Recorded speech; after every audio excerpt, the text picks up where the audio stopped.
சட்டமன்ற தேர்தல் வாக்கு எண்ணிக்கை மே 4 அன்று காலை நடைபெறும் என்பது நமக்கு எல்லோரும் அறிந்ததுதான். அதே வேளையிலே மேற்கு வங்காளத்திலே சற்று நேரத்திலே வாக்குப்பதிவு முடிவுக்கு வந்துடும். மாலை 5-5:30 மணியோடு வாக்குப்பதிவு முடிந்துவிட்டால் அதற்கு பிறகு தேசிய அளவிலே இப்பொழுது நடந்த மாநில தேர்தல்கள் தமிழ்நாடு உட்பட நடந்த சட்டமன்ற தேர்தல்களுடைய எக்ஸிட் போல்ஸ், அதாவது தேர்தலுக்கு பிந்தைய பூத்திலிருந்து வெளியே ஒருவருடைய கருத்து கணிப்பும் வெளியாகும்.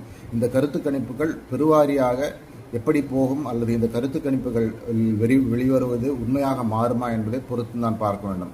அதே வேளையிலே தமிழகத்திலே சட்டமன்ற தேர்தலிலே நடிகர் விஜய் பெரிய அளவிலே திராவிட முன்னேற்ற கழக வாக்குகளைத்தான் பிரித்திருப்பார், அதிமுக வாக்குகளை பிரித்திருப்பது அதிகமாக வாய்ப்பு இல்லை என்பதற்காக ஒரு புதிய தியரி சொல்லப்படுகிறது. அதற்கு மிகவும் முக்கிய காரணம், எங்கெல்லாம் சோசியல் மீடியா சமூக ஊடகங்களுடைய தாக்கம் அதிகமாக இருக்கிறதோ, உதாரணத்திற்கு சென்னை நகர்ப்புறங்கள் அல்லது பெரிய அளவில் நகர்ப்புறங்கள், ஊரகப்புறங்கள், அர்பன் ஏரியாஸ், அந்த இடங்களிலெல்லாம் பெரிய அளவிலே திமுகவும் செல்வாக்கு படைத்த ஒரு கட்சி என்பதாலே திமுகவுக்கு தான் பாதகம் அதிகம். அதாவது திமுகவுக்கு எதிராக வாக்களிக்க வேண்டி நினைப்பவர்கள் இந்த நகர்ப்புறங்களிலே, அர்பன் ஏரியாஸிலே திராவிட முன்னேற்ற கழகத்திலிருந்து விலகி அவர்கள் விஜய்க்கு வாக்களிக்கிறார்கள். அந்த அடிப்படையில் பார்த்தால் அதிமுகவுக்கு பாதிப்பு மிக மிக அதிகம் இருக்காத தேர்தலில் என்ற அடிப்படையில் தான் AIADMK will scrape through in this assembly polls. எப்படியாவது ஒரு தனி மெஜாரிட்டி, ஒரு சிம்பிள் மெஜாரிட்டியில் அதிமுக இந்த தேர்தலில் வெற்றி பெறும். 120-130 தொகுதியில் வெற்றி பெற்று ஆட்சி அமைக்கும் என்று சொல்லப்படுகிறது.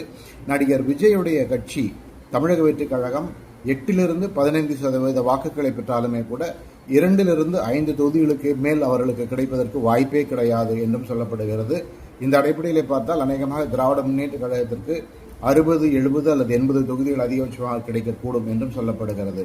ஏற்கனவே நாம் சொன்ன முக்கியமான காரணமாக எங்கெல்லாம் இந்த சோசியல் மீடியா தாக்குதல், இளைஞர்கள் அதிகமாக சோசியல் மீடியாவில் இருக்கும் இளைஞர்கள், அவர்களெல்லாம் எந்த அளவுக்கு விஜய்க்கு ஆதரவாக இருக்கிறார்கள் என்பது எல்லோரும் அறிந்ததுதான். அந்த அடிப்படையிலே அர்பன் ஏரியாஸ், அர்பன் பாக்கெட்ஸ், அங்கேதான் திமுகவுக்கு மிகப்பெரிய ஒரு அடி விஜய் கட்சியின் மூலமாக கிடைக்கிறது. அதனால் அதிமுகவுக்கு பெரிய பாதிப்பில்லை என்ற ஒரு வித்தியாசமான கருத்து சொல்லப்பட்டு வருகிறது.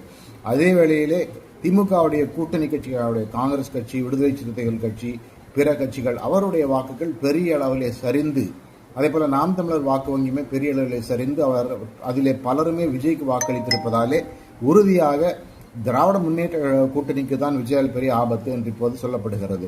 நாளை மறுநாள், அதாவது மன்னிக்கவும், மே 4 அன்று வாக்குகள் எண்ணும் பொழுது இந்த தியரி எல்லாம் உண்மையா இல்லையா என்பது தெரிந்து போகும் என்று சொன்னாலும் யோசித்து பார்த்தால் இது சற்று நியாயமான ஒரு சிந்தனையாகப்படுகிறது என்பதுதான் தெரிகிறது. ஆனால் மக்கள் மனம் எப்படி வேலை செய்கிறது, அதே போல பெண்கள் பெரிய அளவிலே கிராமப்புறங்களில் உள்ள பெண்கள் கூட விஜய்க்கு வாக்களித்திருக்கிறார்களா என்பதை பொறுத்து தான் பார்க்க வேண்டும்.